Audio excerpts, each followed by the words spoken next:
Presentan Mesa Central. Ya estamos, iniciando esta edición de Mesa Central por la pantalla del 13 en simultáneo con Tele 13 Radio y todas nuestras plataformas, y conversaba con el alcalde de Valparaíso, Jorge Sharp, sobre John Lennon. ¿Le gusta John Lennon, alcalde? Sí, claro. Soy fanático de los Beatles, Iván. Buenos días. Buenos días. ¿Cuánto dijo? 82. 82. Sí, Imagínate lo que hubiese creado. ¿Usted nació qué año? 85. Ah, usted nació después de que mataron a Lennon. Sí, claro. Sí. Soy fanático de Jealous Guy. Así, ¿eh? Me gusta mucho esa canción. Bonita. Muy. Sí, una confesión. Exactamente. Una rendición. Por favor. Excelente. Oiga, ¿está pintando Valparaíso? Sí, es un esfuerzo muy interesante el que estamos realizando, Iván, por preocuparnos de una de las preocupaciones que está puesta en la ciudadanía en Valparaíso, que es la contaminación visual de la ciudad. ¿Es un problema de décadas? Sí, varias décadas, Iván. Es también una medida, la de pintura de fachadas, que busca contribuir a la reactivación económica de la ciudad, porque es un proyecto público-privado que va a permitir pintar 6 kilómetros de fachada en Valparaíso. Es un proyecto que estamos desarrollando con la empresa Croma, que es una empresa peruana dueña de Tricolor Chile, y que lo que busca es cambiar la cara de Valparaíso. Ah, y se asociaron con ellos. Así es. ¿Y es reactivador, dice usted, porque genera empleo, mano de obra? Genera empleo sentido? y mano de obra, pero también contribuye a la recuperación de las placas comerciales de la ciudad, Claro. Porque es una iniciativa que parte en Barrio Puerto, particularmente desde la Plaza Chaurren, y llega hasta la Avenida Argentina, pasando por Esmeralda, Condel, Independencia, Victoria, Avenida Pedro Montt, que son los... Pedazo bien largo. Es bien largo, sí. Claro. Y es parte, y te traía también algo de publicidad en lo que estamos haciendo en el municipio, es parte de una iniciativa más global en la ciudad para reactivar Valparaíso, que es el programa Valpo al 100, donde hay al menos 100 proyectos emblemáticos en la ciudad que le van a cambiar la cara entre los años 2022 y 2024 a Valparaíso. Tú abres aquí el políptico, vas a encontrar en un mapa georreferenciado todas las iniciativas que se están desarrollando en Valparaíso. Y eso es reactivo. Hablemos al tiro de la reactivación de la economía, pero déjeme una pregunta más sobre los grafitis. Al principio se los estaban rayando de nuevo, Sí. las paredes pintadas. Sí, ¿Y? era esperable. Nosotros pensábamos que eso iba a suceder. Los grafiteros. Exactamente, pero cada vez más se ha ido respetando.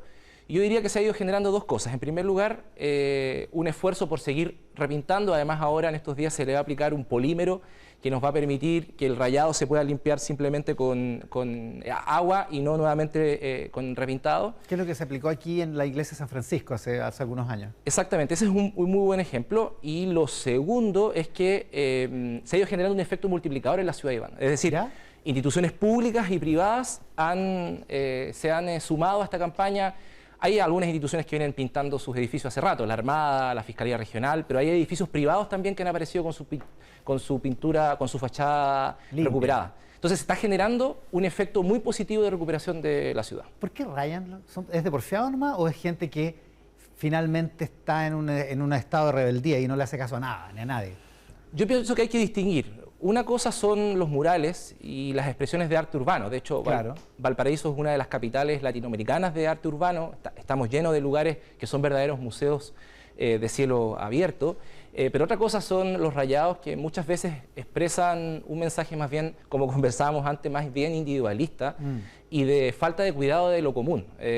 Siempre desde chico nos enseñan que pareciera ser que lo común o lo que es de todos no es de nadie. Yo me rebelo frente a eso. Yo creo que lo que es de todos tenemos que cuidarlos todas y todos. Como y si eso fuera tiene, propio. claramente, y eso tiene que ver con el espacio público y en el caso de Valparaíso con nuestro plan, que es la puerta de entrada a la ciudad. Hay mucha gente que piensa que la izquierda tiene una deuda en eso porque avaló el octubrismo, porque avaló todo lo que pasó ahí, que fue, entre otras cosas, entre muchas otras cosas, una degradación del espacio público muy mayúscula.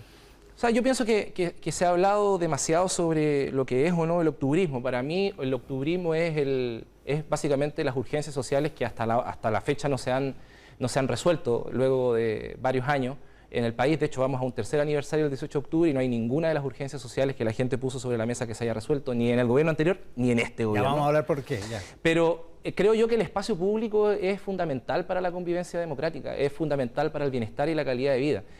Estos programas de pintura de fachada en otros momentos de nuestra gestión se han realizado, Iván. La diferencia de este programa de pintura de fachada, que es un programa que no se había hecho en la ciudad, porque son 6 kilómetros de fachada en todo Valparaíso, dentro, como te decía yo, una perspectiva más general, que es este programa de inversiones públicas que es Valpo al 100, que la gente lo puede revisar en www.valpoal100.cl. Ahí está todo lo que estamos haciendo en Valparaíso. Ahí está el aviso completo. Ya. Exactamente. Vamos a hablar, hablemos de la economía, pero una última cosa sobre lo del espacio público. ¿Tendría que la izquierda que hacer algún mea culpa por haber puesto, a lo mejor por razones nobles, porque como usted dice, yo rescato el octubrismo, las peticiones sociales, las demandas sociales que eran súper urgentes, y a lo mejor por privilegiarlas, dejaron de lado cuidar el espacio público, que se terminó degradando a los niveles que vimos, digamos? Es que depende del lugar donde miremos, porque, por ejemplo, lo que pasó en octubre y noviembre del 2019 fue que la gente dejó de estar encerrada en la casa y lo que hizo fue encontrarse en la plaza, claro, y en la calle del cerro o del barrio. Y la mayoría lo hizo pacíficamente. Exactamente. Entonces, el problema fueron los otros. Pero claramente, pero me parece que en el debate de repente ha faltado esa mirada, porque ha estado muy concentrada precisamente en lo que tú señalas, que yo lo comparto, lo que tú dices. Pero creo que lo interesante de lo que sucedió es que nos volvimos a encontrar. Acuérdate la frase que se acuñó en ese entonces: nos tomamos las manos y ojalá nunca más nos volvamos a separar. Yo vi en mi ciudad gente cómo se juntaba en la Plaza de la Victoria, se juntaba en la Plaza Yungay, se juntaba en el sector del Cerrojín, en la Waddington, en Playa Ancha, y seguramente eso se puede multiplicar en muchos lados. Es decir, la gente lo que hizo fue tomarse de buena forma, me refiero, ¿no? Niños, familias enteras, el espacio público para discutir del país que queremos. Hablemos de la economía. Usted dice 100 medidas reactivadoras, sí, porque hay que reactivar Valparaíso. Sí. ¿Por qué es tan importante esto hoy? Porque creo, Iván, que hoy día, si hay 1, 2, 3, 4, 5 prioridades, es la económica. O sea, ¿por qué lo digo? Estamos viviendo una crisis económica en sus primeras expresiones. Y mira, hay antecedentes, yo no soy economista, pero sí sé leer. Aquí son antecedentes de la Fundación Sol. En los últimos 12 meses, las remuneraciones reales, es decir, el poder adquisitivo de los salarios, ha caído en Chile un 2,6%. Claro, por efecto de la inflación. Exactamente. Primero. Segundo, el alza del costo de la vida. Los alimentos que han subido en los últimos 12 meses. El aceite vegetal, 68,8%. El petróleo, casi 60%. La harina, 53%. La zanahoria, 51%. El azúcar, 48%. La carne de pollo, casi 50%. Y los alimentos en general sobre 20%. Exactamente. ¿Sí? Todos estos son antecedentes de la Fundación Sol. Las pensiones. El 50% de las personas que reciben su primera pensión autogestionada, que cotizaron casi 40 años, asciende a 323.000 pesos, y en el caso de las mujeres es de 289.000 pesos. Es decir, creo yo que la economía está en el centro de la prioridad del gobierno, del poder legislativo y de los municipios. Hoy día entramos a una situación muy compleja en el país y me parece que la respuesta en general no ha sido ni urgente ni proporcional a los dolores y a las preocupaciones e incertidumbres que están teniendo sectores populares y la clase media. ¿El gobierno no ha tenido un plan en esto? ¿No ha tenido una orientación? ¿No ha tenido un énfasis? ¿No lo ha comunicado bien? Mira, yo pienso que para poder hacer tortillas hay que quebrar huevos. Ya. Y de repente hay que incomodar. ¿Cuáles huevos habría que quebrar? Bueno, mira, las AFP acumulan ganancias diarias todo este primer semestre de casi 1.300 millones de pesos. 1.300 millones de pesos. Diarias. Datos de la Fundación Sol. Los bancos tienen una ganancia acumulada, solo en este año, querido Iván, de 3,9 billones de pesos. Buen negocio. Pedazo de negocio. Pero tenemos los datos. Tenemos un banco? Hay que, parece ser, ¿o no? Ya, pero ya. Pero están los datos que en definitiva y la realidad de millones de chilenos. Entonces, ¿qué digo yo? ¿Qué significa quebrar huevos en este caso, con esos ejemplos? Que yo creo que hay que poner sobre la mesa de una vez por todas en Chile la discusión sobre el modelo de desarrollo y sobre cómo esa discusión permite construir un plan de urgencias sociales, un verdadero escudo social que permita acompañar a la gente en los meses que vienen, que van a ser sumamente duros. Si estuviera aquí el ministro de Hacienda, diría, bueno, para eso presentamos una reforma tributaria. Yo pienso que la reforma tributaria lo que viene a hacer, como ha señalado Gabriel Palma en una muy buena entrevista que le leí en el Diario Financiero, la reforma tributaria tiene como objeto nivelar el desequilibrio de las cuentas fiscales que se ha venido generando en los últimos años. Creo yo que falta la reforma tributaria, por ejemplo, hablar sobre royalty minero. ¿Por qué no vamos a hablar sobre royalty?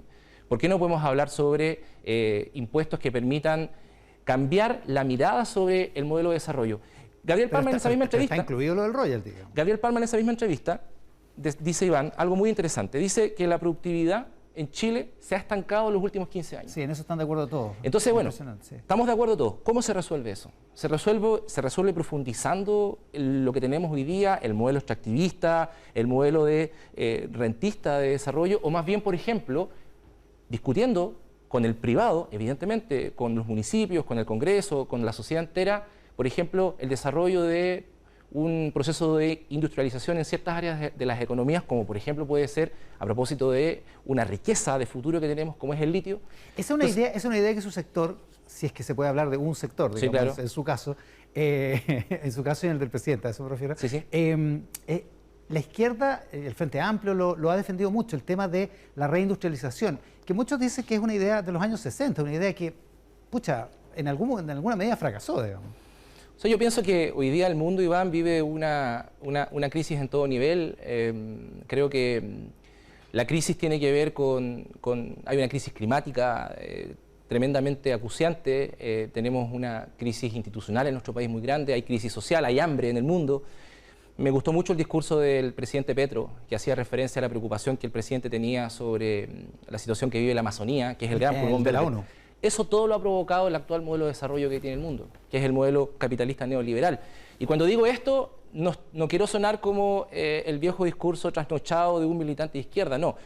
Quiero poner las cosas como corresponden y decirlas como se llaman. El neoliberalismo, Iván, es una razón mundo, es una forma de organizar todo, la economía, las relaciones sociales, la democracia, la forma en que planificamos las ciudades. Y las consecuencias que vemos sobre cómo se ha empujado ese modelo de desarrollo están a la vista. A 8 kilómetros de donde yo vivo, en el Cerro Placeres, niños y niñas de Quintero Ventana siguen respirando aire contaminado. A 40 kilómetros de donde yo vivo, en el Cerro Placeres, gente no tiene agua para poder subsistir básicamente. Para su cotidianidad. Y así podríamos poner un montón de ejemplos. Entonces yo creo que llegó la hora de discutir eso. Y ahí creo que el gobierno tiene un vacío estratégico. Eso le iba a preguntar, Sí. precisamente eso. Yo creo que el gobierno está al debe en eso. Está bien al debe. ¿Tiene un vacío estratégico? Sí, claro. O sea, no tiene diseño. Yo pienso que... ¿No tiene diseño para enfrentar la crisis económica? Yo pienso que se han hecho cosas buenas, como por ejemplo el copago cero, la aprobación de Escazú, son cosas interesantes. También hay que reconocer que el gobierno está siendo objeto de un ataque feroz de la ultraderecha, en redes y en la calle, pero también hay que señalar... Con eso había que contar, pues. Exactamente. O sea, pero hay que decirlo, porque creo que no decirlo sería pecar de ingenuo, pero también creo yo que hay un vacío y una desorientación para hacerse cargo de los grandes temas. ¿Qué le pasó? ¿Qué pasa entonces en el gobierno? ¿Se dedicó demasiado al plebiscito, al tema constituyente? Yo pienso que es un tema de discusión de prioridades, Iván. Por eso, ¿se distrajo con la Constitución? Puede ser que eso haya sido, puede ser de que hay evidentemente un proceso de instalación que ha sido más complejo del que uno pensaría. Bueno, pero ya, vamos, pues. Pero más allá... 7 meses el martes, digamos. Pero además creo yo que hay una agenda que creo no ha logrado conectar con el sentido común de millones de personas. Y muchas de las personas que votaron rechazo, por ejemplo. ¿Ya? Que tiene que ver, a mi juicio, con cómo logramos resolver el problema de la subsistencia de la gente en Chile. Hay 3 millones de personas pobres en Chile. La clase media hoy día... Claro, que están debajo de la línea de la pobreza. Exactamente. La clase media chilena puede verse muy afectada por esta crisis económica y mucha gente que es de clase media hoy día... Es súper dramático, sí. Puede pasar a tener una condición de caer pobreza. Debajo de la línea de la pobreza. Exactamente. Entonces, esos son los desafíos. Entonces, ¿las respuestas cuáles son? Ya, pero espere. Que dijo una cosa a la pasada. Dijo, mucha de la gente que votó rechazo. ¿Usted cree que en el rechazo, en ese 62%, hay también gente que votó contra el gobierno, por decirlo así? Creo que la votación rechazo se explica por muchas razones y una de esas es la que usted comenta, Iván. Creo que el presidente dice, ¿cómo es la frase? Un gobierno no pierde cuando se expresa el pueblo, una cosa así. Perdimos. Perdimos. Andamos con cosas. Pero yo creo que la cosa hay que decirla por su nombre, Iván. Perdimos. O sea, nosotros estábamos yo estaba por el apruebo y muchas personas más estábamos por el apruebo. ¿Y el apruebo qué era, Iván? El apruebo era una respuesta a la discusión sobre el modelo de desarrollo. Sí, pues. Eso es lo que había de fondo en el texto. Y mira, y llegamos lejos. No nos alcanzó, evidentemente. Llegamos y logramos 4,8 millones de personas. 4,8 millones de personas aprobaron la propuesta que estaba sobre el texto. No alcanzó, evidentemente. Y el desafío ahora... No alcanzó, se quedaron bien lejos. Sí, claro, estamos ya. pero no alcanzó pero no alcanzó, pero es una buena partida para ir por los 5 millones de personas que no votaron que son los que básicamente no votaron por la ultraderecha en la segunda vuelta, y que son 5 millones de personas que han estado permanentemente desafectos del sistema político, que no han votado anteriormente, que son del mundo popular, que son de sectores medios, y que vieron en lo que sucedió quizás más de lo mismo. Entonces, ¿qué es lo que pasó? Hicimos campaña en el campo de los convencidos, y lo que hay que hacer es salir de la zona de confort e ir al campo de los no convencidos. Y para eso se requiere audacia. Para eso se requiere, por ejemplo, tener claras las prioridades. La prioridad 1, 2 y 3 tiene que ser la económica. O sea, la gente hoy día no va a tener plata para poder parar la olla. Mira, déjeme volver a la economía al tiro, pero ya. Termina. Lo que va a pasar, si es que nada cambia de aquí a un par de meses más, es lo siguiente. La máxima de este modelo económico. Las ganancias se privatizan, las pérdidas se socializan. Es decir, los súper ricos van a seguir haciendo ricos, como lo acabo de mencionar, y la gente de clase media y la gente del mundo popular va a seguir viendo cómo sus salarios van a seguir perdiendo fuerza y los alimentos van a seguir subiendo. Entonces, de eso estamos hablando. Y a eso hay que entrarle. Y si no le entramos a eso, te voy a hacer un vaticinio. ¿Qué va a pasar? Que si todo sigue igual, la ultraderecha va a ser la que se siente en la moneda en el próximo periodo presidencial. Y eso creo que es grave para la democracia y para la estabilidad de este país. ¿Es una derrota peor para usted? Pero claramente. Entonces, hay que hacerse cargo hoy día, Iván, hoy día de lo que hoy día está sufriendo la gente, que son las desigualdades y abusos que estallaron el 19 de octubre. Déjeme devolverme un segundo, volvemos al tiro a este punto, reservémoslo por un rato. Usted dice, perdimos, hicimos campaña entre los convencidos, también fueron a hacer campaña, estaba leyendo una entrevista de Juan Diego Montalva, Noam Titelman, en las últimas noticias de esta mañana, que le cita a Titelman el ejemplo de los que fueron a Petorca a hablar y hablaron contra el rodeo de manera despectiva, dice Noam Titelman. Completamente. Gente que ama el rodeo. Y no quiero rasgar en una herida que capaz que esté abierta todavía. Hágalo nomás. Pero lo de la bandera en Valparaíso. Pero claro.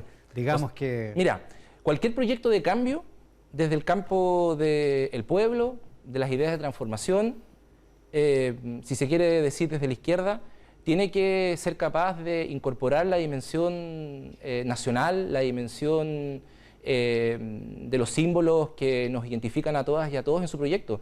Y los símbolos que nos identifican a todas y a todos no es solamente la bandera patria, el escudo o el himno, es también la bandera del pueblo mapuche y de los pueblos originarios que son parte también de nuestro país. Sin duda. Entonces, así se ha hecho en los proyectos que han logrado conquistar las mayorías y el corazón y el sentido común de la gente. Entonces, ahí no siempre es que haya una vanguardia que anda más rápido que el pueblo. Y ahí nosotros creo que tenemos un déficit, evidentemente. Yo lamento mucho, Iván, para no esquivarle el bulto a la pregunta, lamento mucho que el acto de Valparaíso haya contribuido a generar ese desconcierto en la gente. Yo creo que es algo que nosotros tenemos que tomar autocríticamente. Desconcierto cuando no hay indignación. Digamos. Además, o sea, no podemos desatender esa dimensión, pero no tenemos que desatender esa dimensión desde la perspectiva, perdonando lo que voy a decir, tipo guaso quinchero. Po. Hay que hacerlo de bien. A ver, tipo, ¿qué significa eso? Básicamente, hay una tradición. Saludos a Benjamín Maquena. O sea, creo que se puede rescatar mucho lo que hay en la historia patria. Yo soy un amante de la historia de Valparaíso y de Chile. Creo que se puede, por ejemplo, destacar la figura de Balmaceda, se puede destacar la figura de los padres de la patria, se puede destacar la figura de Santiago Garco, de Francisco Bilbao. Es decir, hay una tradición. Pero ya que estamos. Hay una tradición, Iván, que yo creo que es libertaria, que yo creo que es social, que creo que es popular. Lo mismo que aportó en su momento para la clase obrera Luis Emilio Recabarren, que son símbolos de nuestra patria, de nuestro país, que la izquierda tiene que ser capaz, y los proyectos de transformación tienen que ser capaz de tomar y de poner en función de las necesidades del siglo XXI, no renegarlos. Tienen más estatus que el puro Salvador Allende, digamos. Pero espérese, pero es que el presidente, vio que el presidente, no sé si se le salió o lo confesó cándidamente, pero dijo, estuve pensando si tenía que haber un cuadro de O'Higgins en mi oficina. Igual es un poco extremo eso, ¿no? ¿Usted encuentra que O'Higgins hay que Yo tendría un discutirlo? cuadro de Ramón Freire. No de O'Higgins. Creo que O'Higgins también es una figura muy relevante en la historia. Los carreristas lo van a aplaudir, pero francamente, o sea, digo, es el padre de la patria para todos los efectos, nos guste o no nos guste, ¿no? Pero mira, más allá de la historiografía, sí. Yo estoy de acuerdo que intelectualmente se puede discutir sobre historia, pero desde el punto de vista simbólico, que el presidente diga, mira, es que estuve pensando, sí. Iván, hasta Salvador Allende, mira, hasta Salvador Allende en su discurso en la fecha, cuando gana el 4 de noviembre de 1970, 4 de septiembre del 70. 4 de noviembre del 70, perdón, el 4 de septiembre de 1970, invoca a los padres de la patria para desarrollar lo que él señalaba la segunda independencia, la independencia económica. Entonces, Yo creo que hay mucho conservadurismo en la izquierda para poder abordar esa dimensión que es muy importante para millones de personas. Ya, volvamos al tema económico y al tema de la agenda, porque para cerrar el tema del gobierno y pasar a la gestión del gobierno en general, parte de esta indefinición o de esta incapacidad de poner una agenda económica poderosa o ponerla como una prioridad importante para el gobierno y comunicarla de esa manera, ¿tiene que ver con que el gobierno está lidiando con dos coaliciones? Sí, tiene que ver. A mi juicio, creo que el gobierno y el comité político primero, el que se formó para la primera etapa de gobierno, tomó la decisión de construir una coalición, un gobierno en base a dos coaliciones. Lo que un buen compañero escribía hace un tiempo, Rodrigo Ruiz, hablaba del oficialismo bicéfalo, ¿no? Un buen término. Oficialismo bicéfalo. Creo que sí. Oficialismo bicéfalo que a gente como usted lo deja fuera, digamos. Bueno, nosotros no somos parte del Frente Amplio desde el 15 de noviembre, evidentemente. Estamos sí. por una apuesta distinta a lo que el Frente Amplio está haciendo. Pero independiente de las contradicciones que hoy día existen, yo tiendo a observar, Iván, mira lo que te voy a decir. Yo creo que hay un proceso de mimetización cada vez más acelerada entre el socialismo democrático y el Frente Amplio. Mimetización... ¿Qué es una mezcla? Son dos caras, o sea, avanzan a ser a dos caras de una misma moneda. ¿O el Frente Amplio se está tendiendo a parecer al socialismo democrático? Yo creo que un poco para allá y un poco para acá. O sea, miti-miti. Con sí, con sa, ¿no? Como se dice, dicen los franceses. Un poco para allá y un poco para acá. Sí, claro. Y esa discusión, y esto que te estoy diciendo, nuevamente a lo que te decía antes, tiene que ver con la discusión del modelo de desarrollo. Mira, y para gente Michelle que Bachelet, detesta 30 años de modelo de desarrollo, yo creo que es una traición o una renuncia, digamos. Lo que usted está insinuando, ¿no? Una acertadísima medida de Gabriel Boric ha sido decretar el copago cero en FONASA. Sí. Acertadísima. Yo aplaudo esa medida, va en la dirección correcta.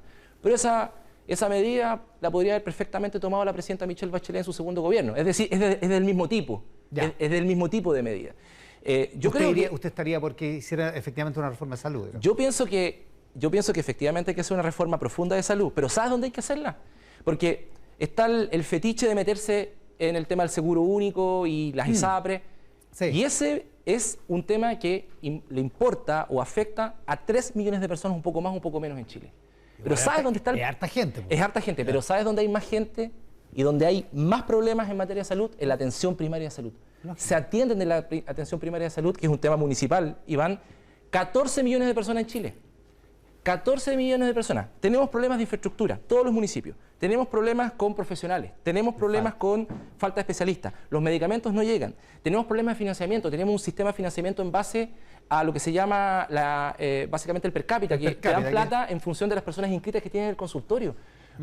Y no se hizo nada. Per cápita bajito, además. Súper bajo, súper bajo. Entonces, para mí, cualquier reforma transformadora, revolucionaria, como le queráis llamar, a la salud tiene que partir más que en las ISAPRES, no porque sea un defensor de las ISAPRES, para nada, en la atención primaria de salud. Estaba pensando eso. Que bueno, que es donde se atiende la mayoría del mundo popular y parte importante de los sectores medios. Es que si estuviera la ministra de Salud aquí probablemente le diría, lo que pasa es que no podemos hacer eso si no tenemos un esquema de financiamiento y ese esquema de financiamiento parte por un seguro único estatal. No. O sea, o por un administrador estatal. Sí, no, eso no es así. No, eso sí, si la ministra se puede hacer de otra manera. No sé si la ministra esté pensando eso, pero... No, capaz que yo estoy malinterpretando, pero no, de hecho, todo lo contrario. De hecho, se pueden hacer muchas cosas, muchas transformaciones y cambios... Sin entrar en la reforma grande. Sin entrar en la reforma grande, incluso prescindiendo del Congreso Nacional. Si el Congreso Nacional lo necesitamos en materia de atención primaria de salud, principalmente, Iván, cuando se discute la ley de presupuesto en cuanto a la determinación del per cápita. Lo que necesitamos aquí, creo yo, es primero hacer un diagnóstico profundo respecto al actual estado de la atención primaria de salud e identificar medidas de corto, mediano y largo plazo para poder abordar el problema. Mira, ¿esto el presidente no lo sabe? Debiese existir más números menos, un médico de familia, ¿sí?, por cada 1.500 personas, 1.300 personas. Y hoy día existe un médico de familia por cada 3.000 personas. Ya, es decir, tenemos una ausencia de profesionales de la salud en la atención primaria de salud. Tenemos que tener el doble de médicos. Entonces los funcionarios de la salud, pandemia mediante, están reventados. Sí, pues, obvio. Están reventados. Entonces, yo creo que las prioridades del gobierno no están conectadas con las de las clases medias y el mundo popular. Pero esto que usted lo ve tan claro, ¿el presidente no lo sabe? Debería saberlo el presidente. ¿Y qué piensa usted? Habría que preguntarle al gobierno. Del que usted no es parte, digamos. Del que no soy parte y yo pienso que no soy parte, pero tengo toda la disposición de poder colaborar con su gestión. Porque creo que te vuelvo a decir lo que te comentaba antes, creo que si al gobierno del presidente Boric le va mal, le vamos a pavimentar el camino a la ultraderecha en el próximo periodo presidencial. Y yo creo que eso es... Y más allá de eso, le va mal al país, ¿para qué andamos con sí, cosas? Oiga, tal cual, además. ¿Usted ha hablado con el presidente? No. ¿Desde cuándo? Varios meses. Desde antes de marzo, digamos. Sí. O sea, con él como presidente no ha hablado. No. Igual, ya. Tampoco lo he intentado. O sea, recibí un mensaje de él cuando se produjo el episodio de la bandera, pero yo no le contesté, evidentemente, pero bueno, eso queda en el ámbito de lo privado. Ya sabemos ya la última vez que alguien contó una conversación con el presidente, así que... Oiga, usted dice, no somos parte del Frente Amplio desde el 15 de noviembre, porque ustedes no estaban de acuerdo con este. Así es. Después se sumaron, se subieron. ¿Cómo ve el proceso constituyente actual? Nos quedan 2 minutos. Muy rápido. Creo que los partidos están repitiendo la misma falla del acuerdo del 15 de noviembre. Están resolviendo entre 4 paredes, a mi juicio, lo que la gente ya resolvió. ¿Cuándo resolvió el cómo sigue el itinerario constitucional, Iván? Lo resolvió con el plebiscito del 25 de octubre del 2020, donde se definió un camino, se aprobó una convención constitucional, elegía democráticamente todos sus miembros, de 155 miembros, con participación de pueblos originarios, con participación de independientes mediante listas y con paridad. Lo que se rechazó... Para ser preciso, todo eso se arregló después, digamos. Sí, después del acuerdo del 15 de noviembre, pero fue plebiscitado. ¿Y después del plebiscito? Exacto. No. Sí, pues si el acuerdo... el cómo las listas independientes, el cómo pueblo originario y el cómo paridad se arregló después del plebiscito, para ser estricto. Sí, ya, pero bueno. Votó, pero estaba en el espíritu, eso sí. Votó esa línea, ese camino. Entonces, yo digo que la voluntad popular es muy clara. Lo que se rechazó fue la propuesta que se construyó en la convención, no el proceso en su diseño completo. Entonces... Y además hay una cosa más grave, Iván, que es que además el Congreso Nacional se está erigiendo hoy día como poder constituyente. Cuando nadie le dio el poder, por ejemplo... O sea, bueno, lo tiene, digamos.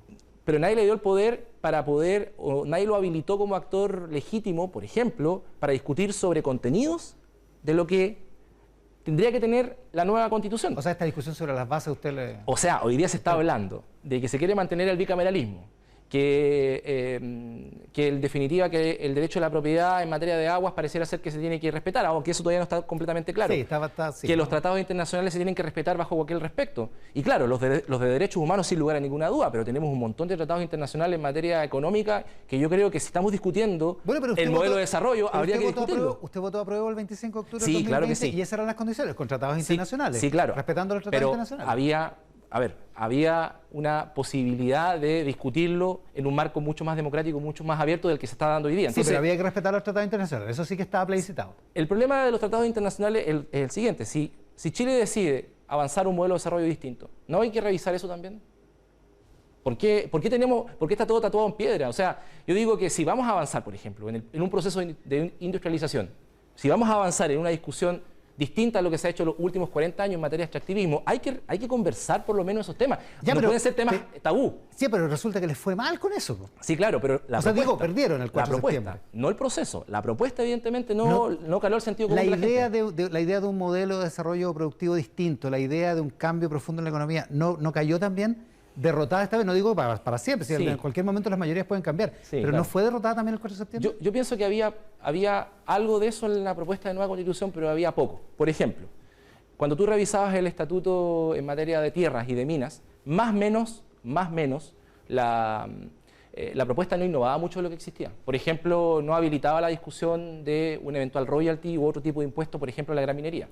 Cuando tú hablabas... O sea, se quedó corta. Yo creo que pero puede ser, y puede ser que por eso a la gente no le hizo sentido. Porque tú le dices a la gente, tenemos que financiar salud, educación y pensión y vivienda. Y le preguntas, ¿y dónde vas a sacar la plata para poder hacer eso? Bueno, de la billetera que es de todas y de todos, porque que en definitiva son los recursos naturales. Fiscales. Y con el actual esquema que tenemos hoy día eso es imposible. Entonces, bueno, porque somos un país de $23.000 per cápita. Y con una desigualdad... No somos Irlanda, digamos. Completamente. Y con una desigualdad que cada vez es, Iván, más aguda en Chile y que tiene que ver con lo que sucedió el 18 de octubre. Entonces, ¿usted está de acuerdo con el embajador de España que fueron puras políticas pro desigualdad? Porque no es lo que dice el índice Gini, digamos. Mira, yo pienso que las relaciones internacionales son algo propio de las competencias del presidente. A mí me parece más interesante que el gobierno tenga una posición más firme y más clara sobre lo que está sucediendo en Europa en materia de la guerra, que está impactando a la economía local con el alza de precios. Me parece más interesante que nos articulemos con Latinoamérica para poder tener frente a esos temas y a otros más una posición firme en Chile sobre, por ejemplo, la crisis climática, que andar comentando quién le hace cariño a quién por los medios de comunicación. Partimos la pintura de los grafitis y hemos terminado en las relaciones internacionales. Una buena pasada por todos los temas. Muchas gracias, Iván. Gracias a usted por la gentileza de estar con nosotros. Que tenga buena tarde. El alcalde de Valparaíso, Jorge Sharp, esta mañana en Mesa Central. Hacemos una pausa y seguimos. Vamos a seguir en el ámbito de los alcaldes, porque en el siguiente invitado es el alcalde de la Florida, Rodolfo Carter. Conversamos acá en Mesa Central. La pausa y volvemos. Lo anunciábamos sobre el bloque anterior, sobre el final del bloque anterior, acá en Mesa Central. El alcalde de la Florida, Rodolfo Carter, está con nosotros esta mañana. Alcalde, muchísimas gracias por la gentileza. Hola, Iván, muy buenos días. Oiga, ¿cuál es el problema principal de los habitantes de su comuna hoy? Con mucha humildad, porque ¿quién soy yo para determinar los problemas de la gente? O sea, pero lo que usted la gran lección probablemente del rechazo y la crisis que hemos vivido es que los políticos tenemos que ser bastante más sobrios y maduros para tratar de entender qué dice la ciudadanía. Hoy día claramente lo que se repite más entre los ciudadanos es miedo a la delincuencia. Ya. Todo lo que se ha construido en los benditos 30 años, que todos desconocen hoy día, pero que le dieron prosperidad a la clase media, se ponen en peligro cuando llega un tipo con una pistola 9 milímetros, te apunta y te quita tu auto, o peor aún, te quita la vida o alguien de tu familia. Nos hemos acostumbrado en forma muy dramática a ir a enterrar carabineros a los cementerios permanentemente o a ciudadanos que tratan de defenderse frente al delito.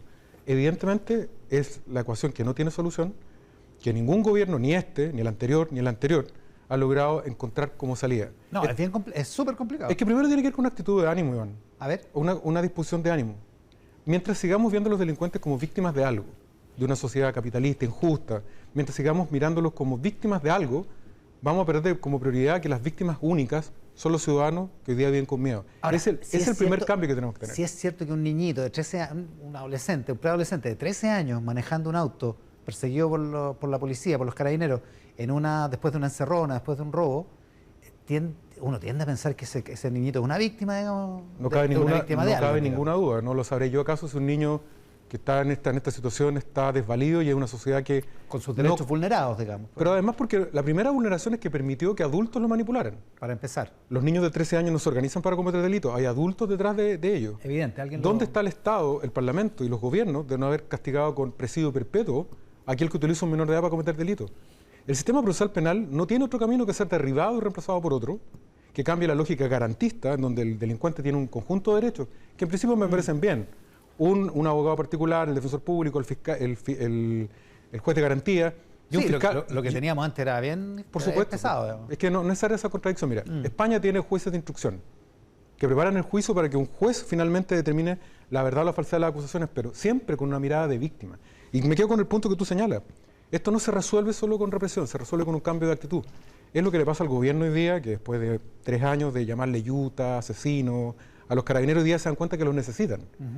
A mi amigo el alcalde Sharp, que lo está viendo en carne propia. Demasiado tiempo la ciudad abandonada y hoy día lo tratan de pintar y ya es muy tarde. Hay un cambio de actitud, de ponerse al lado de las víctimas. Yo no dudo que el presidente Boric y sus ministros están del lado de las víctimas, pero esto tiene que tener un cambio de actitud. Cada vez que digamos, me ha tocado discutirlo con otro alcalde, sí, pero es que la desigualdad, el capitalismo, el sistema heteropatriarcal, no tiene nada que ver con esta discusión. Los delincuentes funcionan con lógica económica. Y dicen, este es un gran negocio porque tenemos al frente un Estado que está desarmado y sin ánimo de combatirnos. Cuando nos demos cuenta que las víctimas... Ya, pero aquí lo que pasó es que se instalaron estas mafias, porque detrás del niñito de 13 años que le enseñan a manejar y para que maneje de esa manera, hay un adulto, como dice usted, que está manipulándolo porque ese adulto se va a beneficiar con el producto del robo, digamos. Pero que a propósito de las mafias, las mafias son una realidad bien brutal, con un gran componente de la inmigración venezolana en este minuto. ¿Cómo es posible que en los últimos 3 meses se nos haya disparado otra vez la inmigración ilegal? Yo soy un profundo agradecido de la inmigración legal. La Florida sobrevivió a la pandemia gracias a sus médicos y doctoras y personal de salud venezolanos y colombianos que nos permitieron salir adelante. Claro, el problema no es con el extranjero. Pero el drama es que tenemos una frontera permeable en donde todo lo políticamente correcto hoy día nos impide decir el que viene a trabajar con su papel al día, bienvenido. Esta es una tierra de oportunidad y debe ser así. O sea, pero al resto no. ¿Ahí también hay un problema de actitud? Por supuesto, es que hay un problema de estamos atrapados. ¿Es un problema de actitud del gobierno? En general de la clase política de este gobierno en particular, de lo políticamente correcto, de no decir las cosas por su nombre, de no atreverse a enfrentar los problemas de frente. Los delincuentes no son víctimas de nada y deben sentir miedo frente a la acción del Estado. Y frente a un policía que enfrenta a un delincuente, el que tiene que sentir miedo es el delincuente. Mientras no tengamos miedo a decir las cosas por su nombre, claramente ahí recién vamos a poder empezar a hacer un cambio en política pública de seguridad. Estamos con el alcalde de la Florida, Rodolfo Carter. Oiga, parte de esa actitud de la política es la concentración que tiene ahora en el proceso constituyente. En parte sí. ¿Usted cree que hay demasiado esfuerzo en eso? A ver, ¿O es justificado que haya también? la ecuación en la que nos estamos enfrentando hoy día de resolver nuestra diferencia constitucional y no olvidar los problemas concretos de las personas, seguridad pública y empleo, que son los más graves que vienen hoy día, nos pone un desafío a todos de actuar rápidamente en los dos frentes, mascar chicle y caminar a la vez. ¿Qué creo yo? Los políticos lo tienen que hacer, digamos. Lo tienen que hacer, pero con mucho talento, con mucha sintonía con las personas, porque el próximo año vamos a pasar a ser el penúltimo país en crecimiento del país, de América Latina, solo superados por Haití en decrecimiento. Va a crecer más Argentina y Venezuela. Chile va a estar más atrás que nosotros. Mala cosa. Con una economía contrañida, con inversión cero en muchos aspectos de nuestra economía que inciden directamente en el empleo y la seguridad de las personas. Pero también es verdad que el inmovilismo de los que creen ser dueños del 62%, que nadie es dueño, hay que tener mucho cuidado porque el país también necesita certezas constitucionales para volver a crecer. Propiedad privada, asociación sindical, seguridad pública. El inversionista extranjero hoy día mira a Chile como un país que fue muy exitoso, que hoy día es muy mediocre y que sus nubes en el futuro se ven muy negras porque no se ha puesto de acuerdo. Es urgente resolverlo rápido, pero de nuevo, antes que me haga la pregunta, porque sé que me la va a hacer, escuchando a la gente. Ya. Esto no puede ser ni cocina, ni cocinilla, tiene que ser escuchando a la gente. Espera. Reservemos eso por un Sí. momento. Usted dice, se preocupa por los números económicos. Dice que los números, efectivamente, las proyecciones para el próximo año de Son la muy OCDE y del propio Banco Central y del propio ministro de Hacienda son malitas. ¿Cuán duro va a ser y cómo se está preparando usted, por ejemplo, en la Florida? Yo personalmente di instrucciones a todo el equipo de gabinete de reformular el presupuesto. Los concejales lo recibieron hace pocos días. ¿Ya? Y estamos reformulándolo. Estamos generando un fondo de 6.000 millones para apuntalar a los sectores medios que van a vivir una crisis económica que no conocen. Todo aquel, Apuntalar por la vía de beneficios sociales del municipio, digamos. básicamente gas. Estamos haciendo una reserva de unos 200.000 balones de gas para el próximo invierno y potencialmente alimentos también. Y nos estamos asociando con otros municipios, básicamente el sur de Chile, para hacer una compra masiva para obtener mejores precios. Ya. Pero este sector medio, Perdón, ¿está preparándose para entregar canastas de alimentos? O sea, ¿así de agudo? espero que no sea necesario. Ya. A ver, Iván. Porque estamos claros, ¿no? Que cuando Iván. entregamos canastas de alimentos estamos en la Super B. Iván, O sea, rock and pop. ¿ya? Tú y yo sabemos lo que es Penny Pog. Sí, Todos claro. los cabros del Frente Amplio les decís qué es lo que es Penny Pog, te dicen, ¿cuál es APP? Guap. Claro. El PEN y el POG fue una realidad terrible que afectó a nuestros padres y El plan abuelos. del premio mínimo y el Y el plan de obra de jefe de hogar. de obra de jefe de 3.000 hogar. y 5.000 pesos les pagaban a los que no tenían trabajo y iban a barrer las calles. Por ir a dar vuelta a tierra. Hemos construido un país bastante mejor y más sólido, o al menos lo teníamos construido, y esperar que no se vuelva a repetir, pero mi obligación como alcalde es estar preparado para todos los escenarios. Ya, o sea, usted, el escenario catastrófico, el peor, es ese. Y además, ¿sabes por Parecido qué? al PMIPOG de los 80, digamos. Porque los que crecimos en la adversidad de los 80, tan desprestigiados por el Frente Amplio, nos acostumbramos a ser más resilientes, a enfrentar la pobreza y a ponernos de pie de nuevo. Las nuevas generaciones en el barrio de los 40 y bajo 40 no conocen lo que es tener que devolver el auto, tener que devolver la casa o que te rematen la casa. Dios quiera Claro, que eso no nunca les sea, ha pasado. es verdad. pero tenemos que estar preparados para ese escenario. Ya, y ese es su... ¿Usted cree que podemos estar en eso? Yo creo que hay una suerte de indolencia parte de las autoridades políticas hoy, y particularmente el ministro de Hacienda, porque él lo sabe. Se lo han dicho en Nueva York todos los inversionistas. Se ve malo, se ve muy malo. Y no se están tomando las medidas correctas porque incluso algunas son impopulares, Iván. ¿Y por qué no se toman las medidas correctas? Porque el alcalde Sharp en el bloque anterior decía básicamente lo mismo. Decía primero, que toda la prioridad es la economía y segundo, que no ve que el gobierno esté decidido en meterse en ese asunto. A Jorge yo lo quiero un montón. Le tengo mucho afecto, pero pensamos muy distinto en esto. No, yo, sin duda, digamos. yo creo que poner de pie a la economía es darle energía al sector privado. Esto tiene que ver con el régimen tributario que tienen las empresas hoy día para que vuelvan a dar empleo. Las empresas constructoras puedan contratar nuevamente personas para que puedan, a su vez, comprar departamentos y viviendas. Tenemos tasas de interés altísimas. Estamos 4 veces sobre la tasa de interés europea. Los nuevos sectores medios van a poder comprar el departamento o la casa. Porque también tenemos una inflación altísima. Digamos. Bueno, eso requiere apretarnos el cinturón, tomar un gran acuerdo en seguridad. El presidente Boric, lo estamos esperando desde marzo, llamó a la mesa de seguridad, no se escucha nada todavía, ¿Ya? pero también en esto, un acuerdo donde nos digamos la verdad. La única forma en que los chilenos y chilenas vuelvan a tener una vida más digna es con mejores empleos y más empleo. ¿Cómo reactivaría la economía? ¿Usted bajaría los impuestos, por ejemplo? Me está haciendo una pregunta de examen de grado que no te puedo responder hoy día como alcalde. Jamás pretendería yo someterlo a un examen de grado, alcalde. Pero pero en serio, porque lo mencionó. O sea, hay que reactivar la economía de alguna manera, entre otras con el tema Primero dando certezas a la inversión. Porque vio lo que le pasó a la primera ministra del Reino Unido que propuso bajar los impuestos. No, por supuesto. Pero es que ahí tiene una rebelión interna de su propio partido, porque están al borde de unas nuevas elecciones y saben que es muy impopular. La única forma, y te pongo otro ejemplo, Schröder en Alemania, hace muchos años atrás, cuando vino la primera crisis importante del año 2009, si mal no recuerdo, dijo tenemos que hacer lo correcto y se pusieron todos de acuerdo y lo hicieron. Tuvo costos para él, político, pero permitió que Alemania pasara por arriba de la crisis haciendo lo correcto contra lo que hacía el resto de Europa. Hoy día vamos camino a convertirnos en el penúltimo país del planeta, perdón, de América Latina en crecimiento. A los chilenos, tú y yo, crecimos con el orgullo de un país chiquitito y pobre que se había convertido en el líder de América Latina en su crecimiento. Hoy día vamos al final del vagón, a la cola del tren. Eso.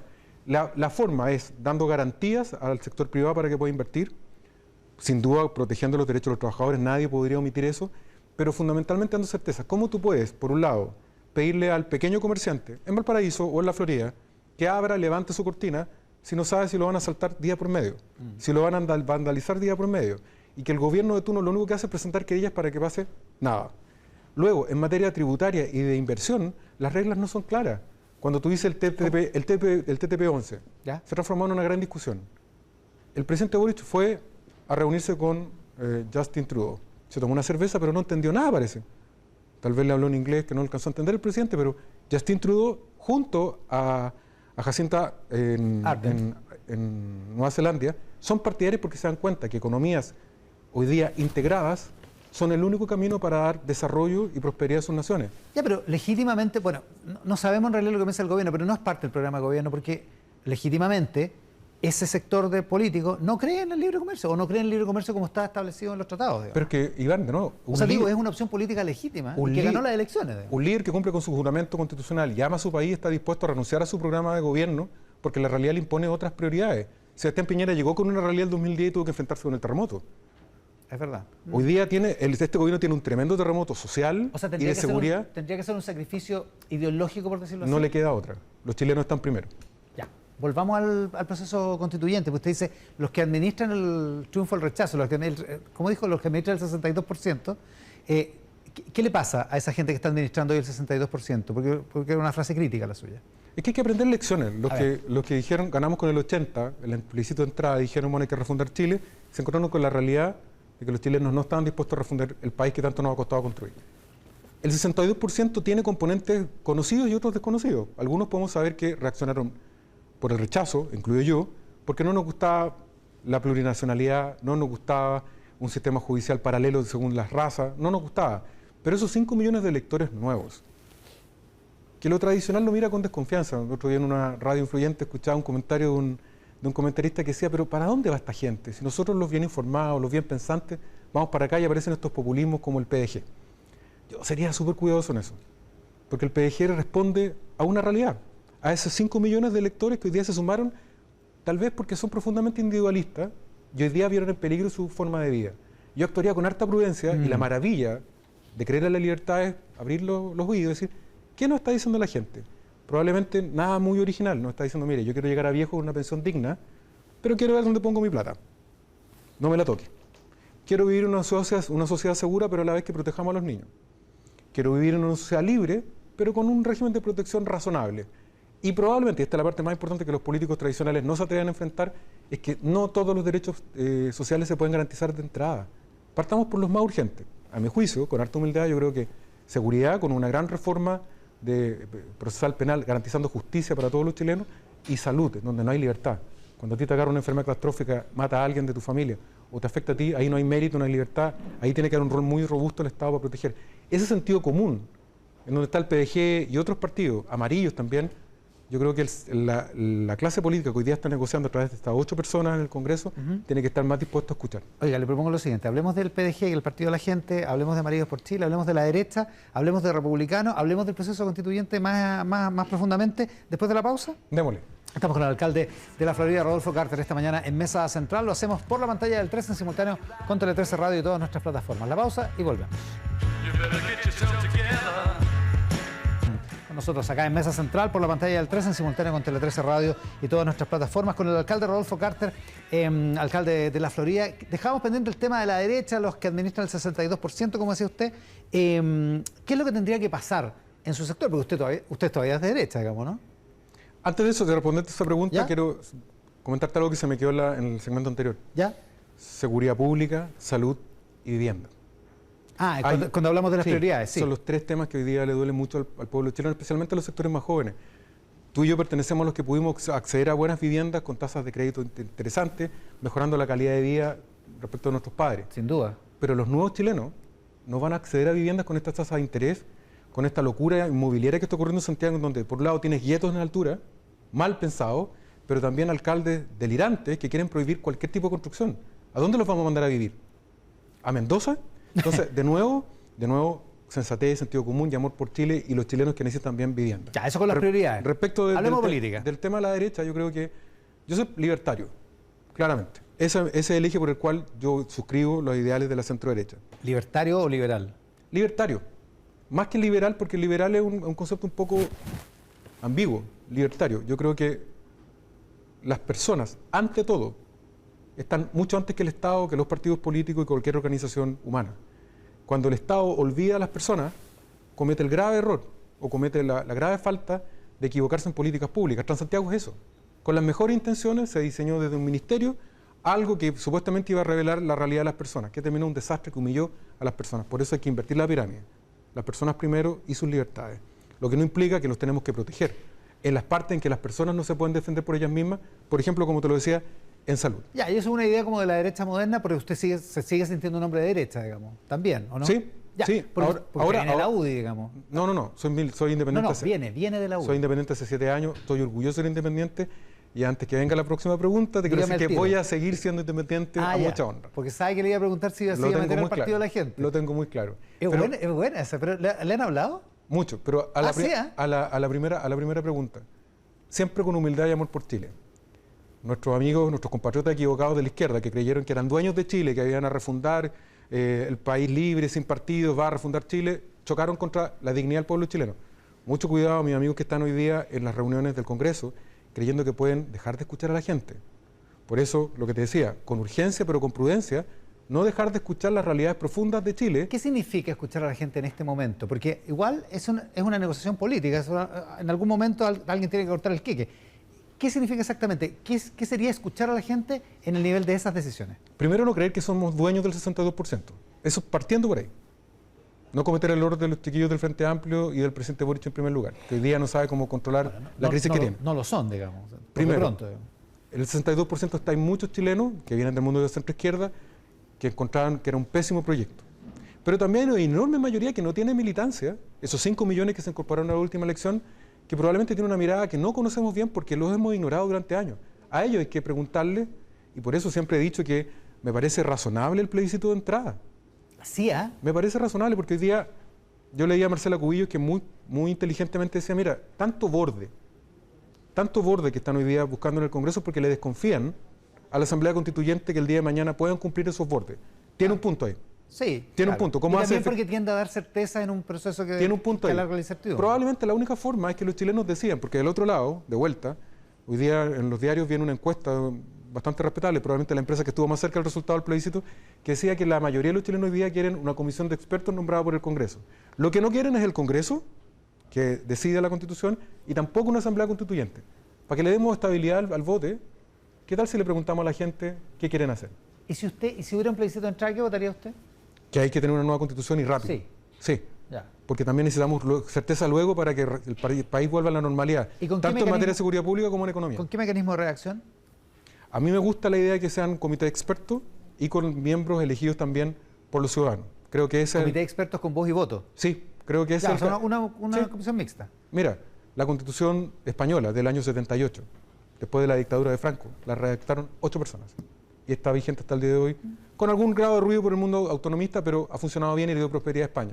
Ninguna fórmula es sagrada. Lo importante es que siempre cuente con la autorización de los ciudadanos, que son los únicos dueños de Chile. Ahora, esto lleva a un dilema a todo un sector político, que es la derecha. Independientemente de que no sean dueños del 62%, sí efectivamente lideraron desde lo político y probablemente desde el trabajo territorial, que usted sabe que es importante y que los partidos políticos son la herramienta para tenerla, lideraron ese trabajo. ¿Qué es lo que tiene que hacer la derecha? O más bien, ¿qué es lo que tiene que hacer Chile Vamos? ¿Cómo ve esa situación con el partido de la gente horquillando por un lado y el republicano horquillando por el otro lado? Cualquier decisión que tomemos hacia el futuro pasa por escuchar a partido de la gente. O sea, de omitir partidos que han tenido una muy buena votación con un candidato presidencial que tuvo una buena performance es no solo soberbio, además torpe políticamente ignorarlo. Tienen que ser escuchados, son tan respetables como cualquier partido tradicional. ¿No son populistas? Lo que pasa es que ese juicio del populismo viene de gente muy elitista, que no tiene ese mismo juicio, por ejemplo, para condenar al Partido Comunista, que es el último partido totalitario de Occidente, y no usa los mismos términos para criticar al PC, que tiene ministros. Hoy día, mira, el señor Tegliera hablaba de que hay un asesinato de imagen de Carlos Cariola. Carlos Cariola, sí. Tegliera hablando de asesinatos, él.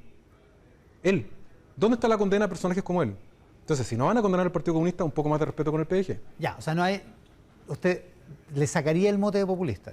Las personas... ¿Pero por qué dice que es importante tener el acuerdo? ¿Por qué es tan importante acordar? Porque probablemente, ¿qué incorpora el PDG a esta discusión? Primero, a un elector es nuevo. Segundo, una forma de relacionarse con los ciudadanos por una democracia digital que los partidos tradicionales no tienen.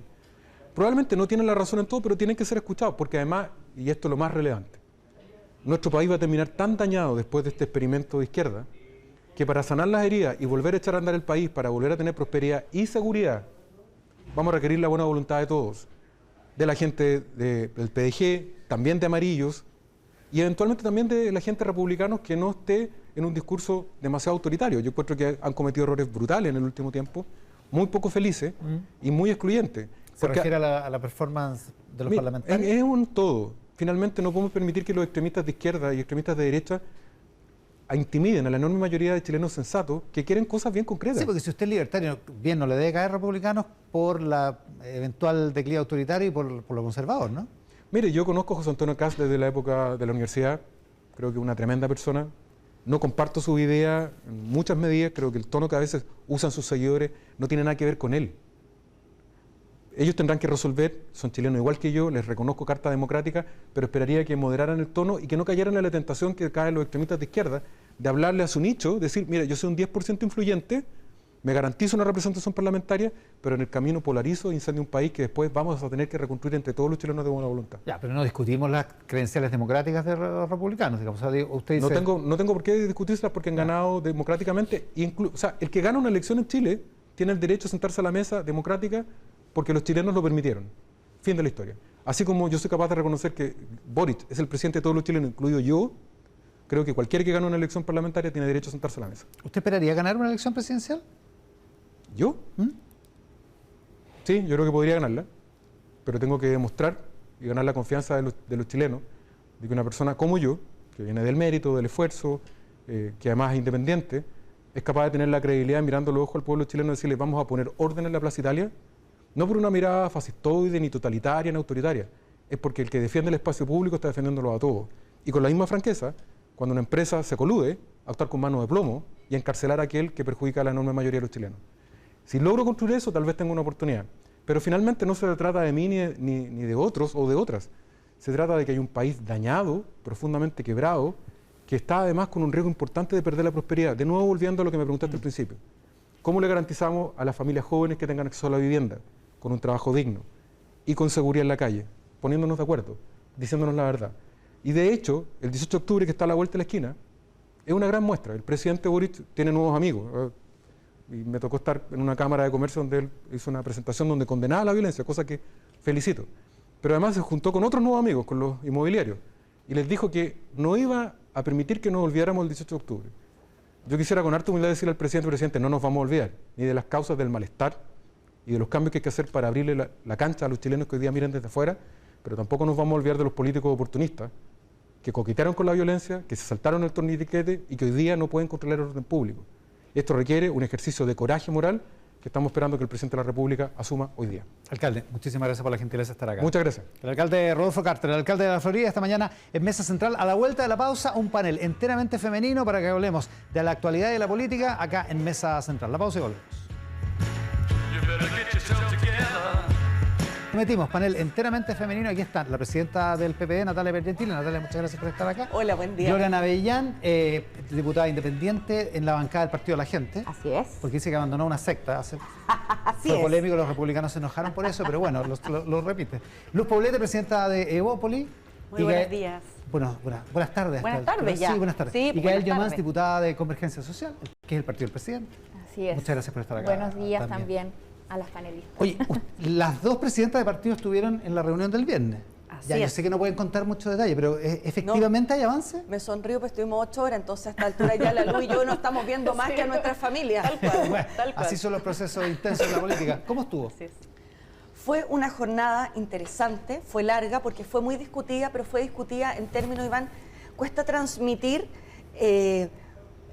como el buen ambiente en el sentido de que hay diferencias de posiciones, sin duda. Todavía hay diferencia, ¿ya? Hay matices, hay diferencia en el lenguaje, en fin, pero la capacidad de escuchar la legítima argumentación del otro fue muy valioso. Yo creo que por eso nos demoramos tanto, porque fueron 8 horas de mucho debate, de decir, entiendo tu posición, ¿te parece que lo hagamos desde esta otra perspectiva? O sea, yo creo que hay un ambiente, un buen ambiente.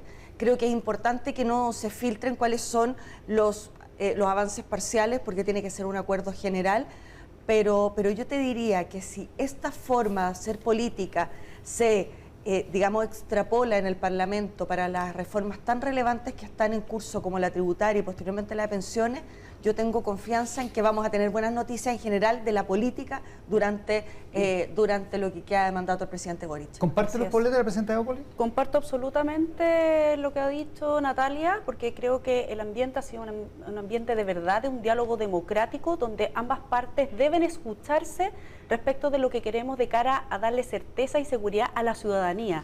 Esto no se trata de un tira y afloja entre dos bloques o dos ideologías, sino que se trata de devolverle a la ciudadanía la confianza de esta continuidad o esta nueva etapa del proceso constituyente. Entonces era muy importante tomarnos todo el tiempo, y por eso estuvimos en una jornada de 8 horas, más todas las horas anteriores, las revisiones que teníamos en los días posteriores a esas mesas de conversación, para poder llegar a un acuerdo que no signifique el que ninguno de los dos bloques se sienta que ha cedido, sino que todos compartimos lo que ahí va a estar y que le vamos a presentar a la mesa. Hemos hecho avances sustantivos, quedan todavía, como dice Natalia, detalles que afinar, matices que todavía tienen que darnos sentido a ambas posiciones que están sobre la mesa, pero no me cabe duda que lo vamos a lograr. Gloria Navellán fue elegida con el Partido Republicano y ahora está en la bancada del Partido de la Gente. O sea, ninguno de los dos habría estado adentro de este acuerdo. ¿Cómo lo ves?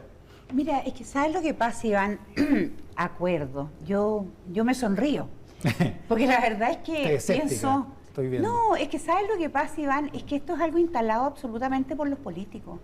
Los políticos, mira, yo siempre digo, en el Templo de la Perdición, que es en la Cámara de Diputados, Okay. En el Templo de la Perdición, parece que cuando llegan los diputados, el día que llegan yo no sé si los gasean o qué pasa, y se transforman. Y fíjate tú que se transforman en personas que no tienen idea de lo que pasa en el mundo real. Y esta mesa, esto que están haciendo desde el día de 5 de septiembre en adelante, demuestra claramente que siguen viviendo en el mundo paralelo. O sea, usted dice que Pregúntenle, la gente no quiere un proceso constituyente. Pero, a ver, ¿qué preocupaciones tiene la gente hoy día, Iván? Delincuencia, el problema de las lucas que no las alcanzan, el problema de la salud. ¿Hemos legislado algo de eso? No hemos legislado nada. ¿Por qué? No, es que esperemos a ver el proceso constituyente, por favor. Bajemos un poquito a la tierra. Ya, pero se puede caminar y mascar chicle, ¿no? Pero es que parece que no se puede, porque el gobierno no gobierna, el Parlamento no legisla y parece que, no sé si caminan o mascan chicle, pero las dos cosas al mismo tiempo no están pasando. Mientras oigo a Gloria Navellán, noto unas ciertas miradas en el panel.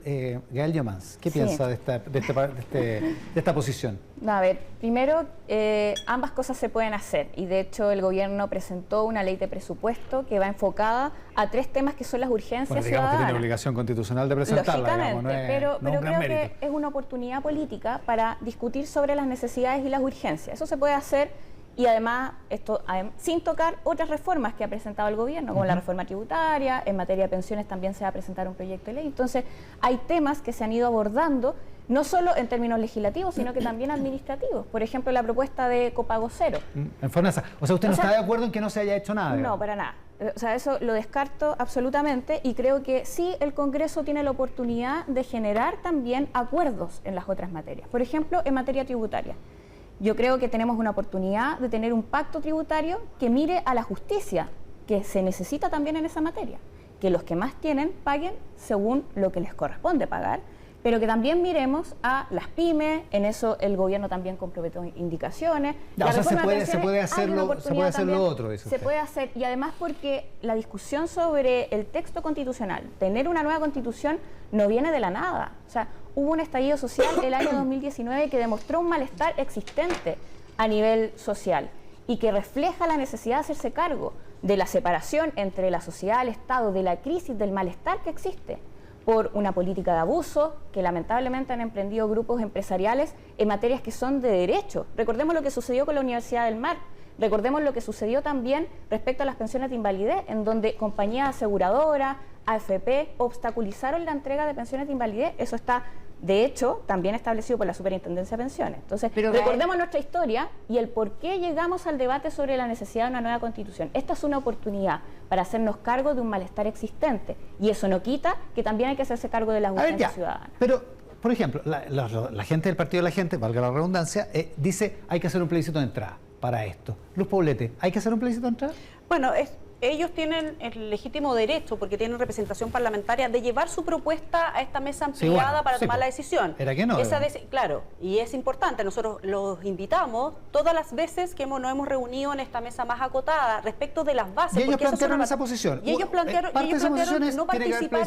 no participar de la mesa hasta que no tuvieran una propuesta. Esa propuesta la presentaron la semana pasada, se los volvió a invitar a la mesa más acotada y ellos decidieron no, la vamos a llevar a la mesa ampliada para que de ahí las votaciones, porque recordemos que estas son propuestas que van a ser llevadas y votadas en el Parlamento para poder habilitar la reglamentación. Entonces me parece legítimo que ellos propongan, en este momento no hay ningún mecanismo. Yo no le pregunté si tenía que ser legítimo, le pregunté qué piensa usted, ¿tiene que haber plebiscito? Para nosotros ese plebiscito tendría que funcionar siempre y cuando no seamos capaces como fuerzas políticas de ponernos de acuerdo respecto a la conducción de este nuevo proceso. Nosotros como Evópoli hemos dicho que es muy importante para nosotros la participación ciudadana en este proceso, como también la participación de expertos, que es algo que hemos escuchado a la ciudadanía, de no cometer ni errores ni los excesos que se cometió en el proceso anterior, y eso tiene que ver de no transar, y por eso las bases para nosotros son tan importantes, y para Chile Vamos también, de no transar respecto de los sesgos refundacionales que tuvo la propuesta anterior,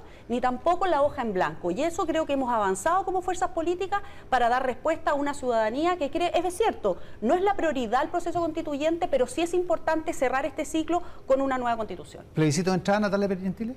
En este tema, nosotros respaldamos lo que ha planteado el presidente Boric. Nosotros creemos, primero, que haya un agotamiento de plebiscitos. Electoral. Sí, sin duda, y hay que hacerse cargo. Segundo, porque la política recibió un mandato y porque además muchos de aquellos que llamaron a votar rechazo, la gente votó rechazo entendiendo que no es que volviera a la Constitución del 80, sino existe una esquizofrenia que del 80% de quienes votaron querían otra Constitución a lo que pasó el 4 de septiembre. O sea, no estuvieron de acuerdo con ese texto, pero no con invalidar el proceso. De modo que nosotros lo que queremos es darle a la ciudadanía una hoja de ruta, un camino sobre el cual se continúa este proceso constituyente sin desatender ni por un segundo las urgencias sociales que se han visto reflejadas en el presupuesto, en los proyectos de ley y en la gestión de gobierno. Gloria Navellán mantiene su escepticismo. Es que me río porque las escucho a mis queridas amigas y la verdad, Iván, a ver, es como no entender nada, varias cosas. Respecto a lo que decía Gael, cuando la gente se manifestó el 18 de octubre, nadie pidió una nueva constitución, pidieron cambios, pero no una nueva constitución. El proceso de nueva constitución empezó por un gobierno y un Congreso muertos de miedo, unos pensando que se iban a tomar la moneda, otros pensando que se iban a tomar el Congreso, y no encontraron nada mejor que esta salida entre políticos. Y resulta que ahora llegaron ellos a un acuerdo, se hizo la ley, la 21.200, el artículo 142, tucututacatá, pero resulta que eso era un proceso que empezaba y que terminaba. Y ese proceso terminó el 4 de septiembre. Le gusta a quien le guste, terminó. Entonces, cuando yo veo que los políticos, que como te vuelvo a decir, viven en este mundo paralelo, no vienen al mundo real, Pero tú hablas como si no fueras política. Pero flaca, es que yo, discúlpame que te diga, antes soy ciudadana. Yo vivo en Traillén, tengo una realidad en mi región que es bastante espantosa. Lindo Traillén. Maravilloso Traillén, amo Traillén, saludo a los traillenenos. Pero la verdad es que parece que muchos no conversan con la gente en la calle, yo sí. Entonces, usted para habilitar este proceso, plebiscito de entrada, de todas maneras. O sea, pero es que como mínimo. De partida el proceso, si nosotros somos capaces de caminar y mascar chicle, ¿por qué en sede parlamentaria no podemos hacer los cambios asesorados por expertos? Pregunto yo. Gael Yomans. Mira, nosotros... ¿Se podría hacer eso, lo que dice Gloria? O sea, lo primero... ¿Es decir, que el Congreso lo haga? ¿Que el Congreso haga una nueva Constitución? Es un mecanismo, pero yo lo que veo también que la ciudadanía tiene una opinión crítica a que sea el Congreso y los parlamentarios quien redacten una nueva Constitución, porque además estamos hablando de que es necesario generar un marco común que nos una. Un marco común. Para generar un marco común, no solamente deben ser y los parlamentarios los que decían, debe haber una opinión ciudadana que se escuche. Y eso también es parte de los aprendizajes que estamos sacando en la conversación y el diálogo que están teniendo los partidos, de incorporar participación ciudadana, que los municipios también tengan mecanismos para hacer ver cuál es la visión que están teniendo los ciudadanos y ciudadanas en sus comunas. Entonces, ¿y por qué la participación ciudadana es importante en el proceso, pero no es importante al principio? No, Digo yo, por la idea del diciendo, o sea, de hecho, la propuesta de que sea la ciudadanía quien elija los convencionales, o sea, es más participativa que sean los mismos congresistas, ¿cierto? Los parlamentarios que ya están en el Congreso, quienes decían... o que elijan un comité de expertos. Sí. Pero si representamos a la ciudadanía, o sea, perdón, sí, está bien. Sí, a nosotros nos eligieron... De a nosotros nos eligieron más de 90 diputados, de la Cámara de Diputados fuimos electos hace menos de un año. ¿Por quién? Por la ciudadanía. O sea, bueno, los 155 en realidad. ¿A quién representamos? Pero fuimos, no, yo no quiero quitarle representatividad al Parlamento, o sea, soy parlamentaria, de hecho. Y por eso mismo soy política. Yo no voy a decir que no soy política porque me dedico a ser política. Usted no va a decir que es ciudadana. Digamos. O sea, es que soy ciudadana, por cierto, pero soy política también. Yo creo que en esto tampoco hay que engañar a la ciudadanía. Cuando uno dice, me dedico a hacer política, no está mal hacer política. O sea, tratemos también de despejar no es una mala palabra, por supuesto. No es una palabra, está totalmente denostada y yo creo que es importante reivindicarla porque es la forma de, mediante la democracia, de ponernos de acuerdo, de poder resolver los problemas de la gente.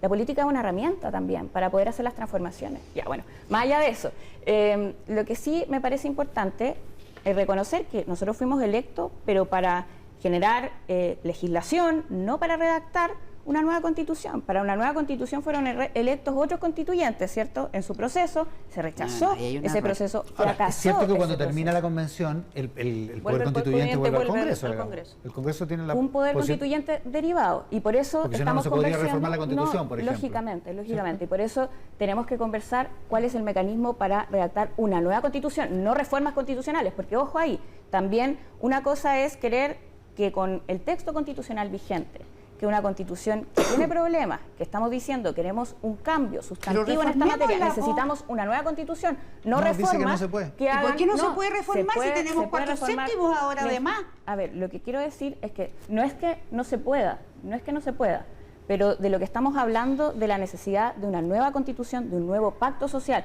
no de hacer reformas particulares que cambian uno que otro aspecto, sino que hacer un cambio más sustantivo para poder tener un pacto que una al país. Yo creo que lo primero es relevar el rol que tiene el Congreso en la conducción política de esta nueva etapa del proceso constituyente. O sea, nadie desconoce que el Congreso va a tener y está teniendo un rol fundamental para poder conducir este proceso. Pero me parece contradictorio cuando uno dice no tiene que estar en el Congreso, sino que es la ciudadanía la que debiera elegir nuevamente todo el proceso o el mecanismo, y por otro lado exigirle al Congreso que se dedique a legislar, para que en su rol colegislador, en el caso del Ejecutivo, ¿no?, que podemos tener legítimas diferencias y vamos a seguir peleando porque esas necesidades sociales y esas urgencias sociales sean tomadas también por este gobierno, puede hacerlo paralelo al proceso constituyente. Yo creo que una cosa se puede hacer paralela a la otra y el Congreso tiene que estar concentrado y poner todas sus energías en legislar respecto de esas materias que en este caso Gloria está relevando como más importantes.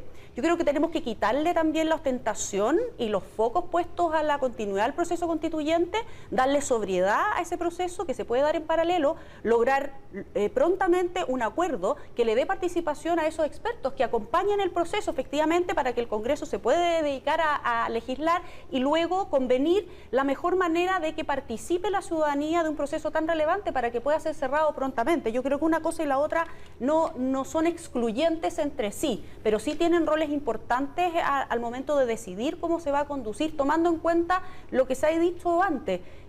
Haber escuchado ese 62%, no podemos atribuirnos ni el triunfo de ningún sector, ni tampoco la interpretación respecto de ese 62%. Al menos desde Chile Vamos hicimos un compromiso, justamente porque creíamos que el texto era malísimo para Chile y su democracia, malísimo. Y estuvimos por el rechazo y trabajamos por él. Y el compromiso era una nueva constitución. Y el compromiso era por una nueva constitución y con ciertas materias en las cuales se tenía que avanzar. Ahora tenemos que hacerlo de la mejor manera para que todas esas variables tan importantes para la ciudadanía, como sentar bases constitucionales para no cometer los excesos, como la participación de expertos para que justamente pueda conducir y orientar el trabajo de un nuevo órgano redactor, y la participación ciudadana que empujó este proceso, que fue protagonista en la campaña, también lo pueda tener en la continuidad y en el cierre de este ciclo. Vamos a hablar del tema del gobierno, ¿no? Pero para seguir en el proceso constituyente, Natalia Bergentili, ¿por qué si es tan importante escuchar a la ciudadanía hay que hacer unas bases y unos bordes o exbordes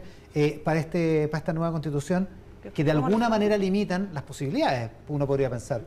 Pero a lo mejor la ciudadanía quiere una cosa que no está contemplada en los bordes. Lo planteo desde otra perspectiva, Iván.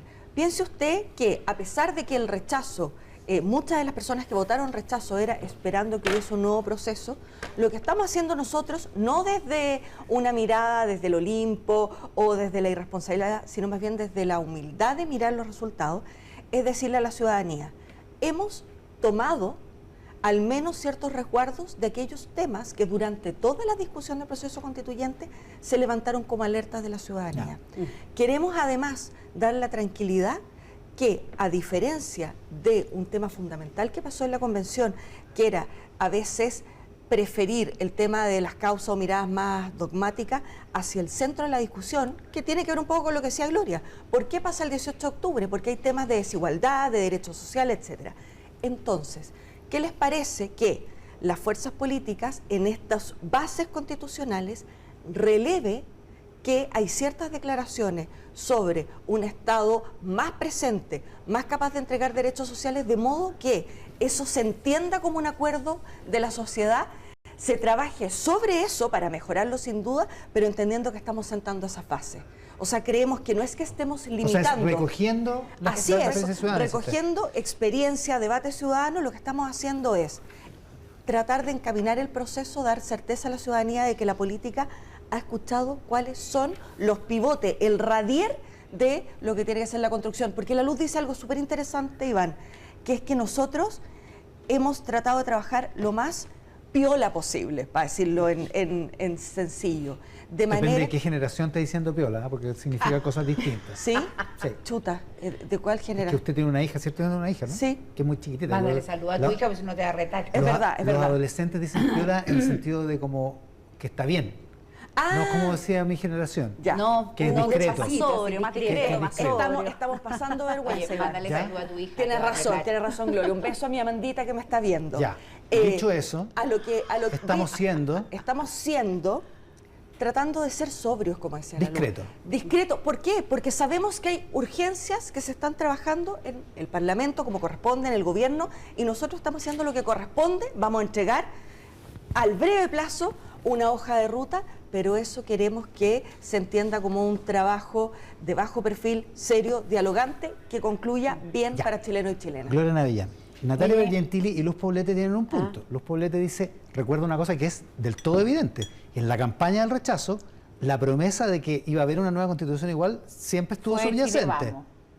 Bueno, pero de los líderes de Chile Vamos a título personal, a mí nadie me preguntó. Sí, pero políticamente hablando se subyacía en el voto, en la promesa del rechazo. Y en lo que dice Natalia Bergentili, para terminar la pregunta, ¿cómo lo que dice Natalia eso? dice, le estamos escuchando a la ciudadanía que manifestó su rechazo a determinadas cosas, ya veremos cuáles son, y por lo tanto también le estamos haciendo caso. Las dos tienen un punto. Iván, pero mira una Gloria. cosa. Mira una cosa, mi queridísimo Iván.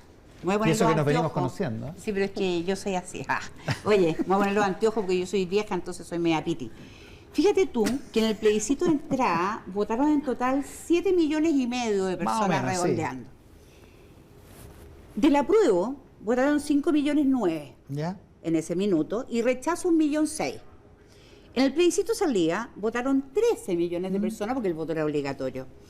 Rechazo votaron 7 millones, casi 9, o sea, casi lo mismo que votó, En el plebiscito. 2 millones más de lo que votaron apruebo en el plebiscito de Ah, sí, entrada. claro. ¿Ya? Y 4,8 millones, o sea, bajó el apruebo. Me sale más Entonces, fácil chequear mi cuenta corriente que esto ya. sí, pero Sigue. escúchame, a ti te encanta hacer estos análisis, ojalá lo puedas hacer. A Pero ver. escúchame. La pregunta es, ¿quién le dio la autoridad a las personas que están en esta mesa? ¿Quién le dio la autoridad a esta mesa chica de 8?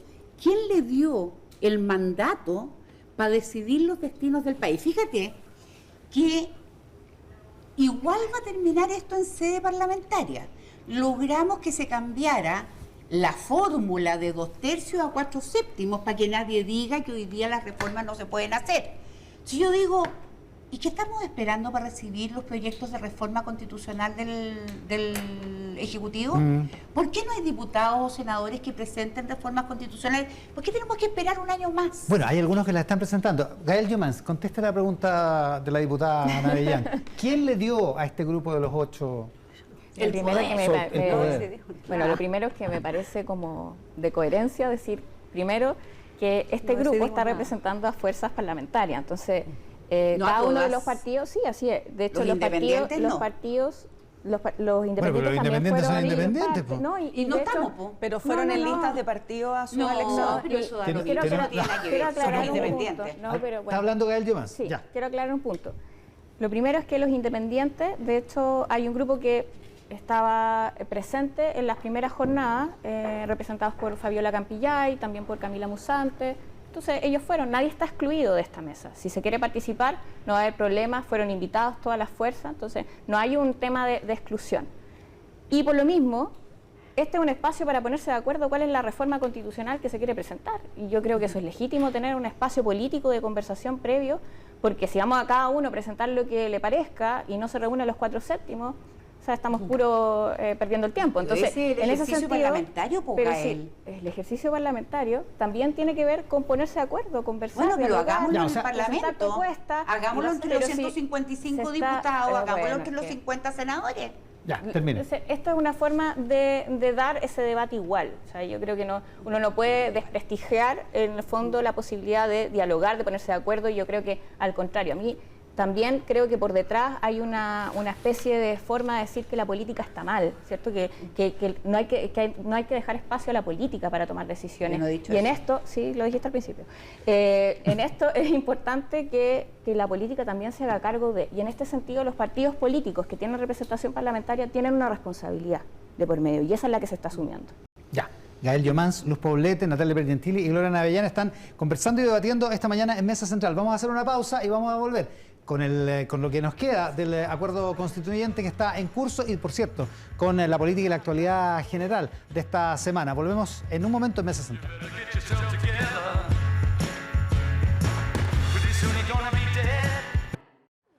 De vuelta a Mesa Central por la pantalla del 13, en simultáneo con Tele 13 Radio, todas nuestras plataformas, con Natalia Pergentili, Luz Poblete, Gael Llomans y Gloria Avellán, presidentas de partido, diputadas para el debate de la política y de la actualidad. No sé si les parece, pero las cambiaría de tema, nos quedan como 10 minutos más o menos de programa, las cambiaría del tema. Una de las polémicas de la semana tuvo que ver con una declaración de la ministra de la Mujer en CNN el domingo pasado y esta posibilidad de que el gobierno presente un proyecto de ley de aborto. La ministra Ana Lidia Uriarte dice hoy día en el Mercurio en una entrevista, se me olvidó quién la hace, pasó no del crédito, dice que no está dentro de las prioridades derechamente. ¿Cómo evalúa usted que O sea, es la...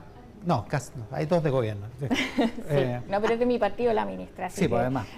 ¿Cómo lo evalúa? No, a ver, primero la ministra también poner en el piso lo que dijo. Lo que dijo es que hay un proceso de diálogo que se está dando respecto a este tema, que además es más amplio, es derechos sexuales y reproductivos, que también involucra la aplicación del aborto en 3 causales y, por cierto, todo esto también se genera a raíz de un proyecto de ley que fue presentado por parte del Partido Republicano que, en el fondo, hacía retroceder lo que tenemos actualmente.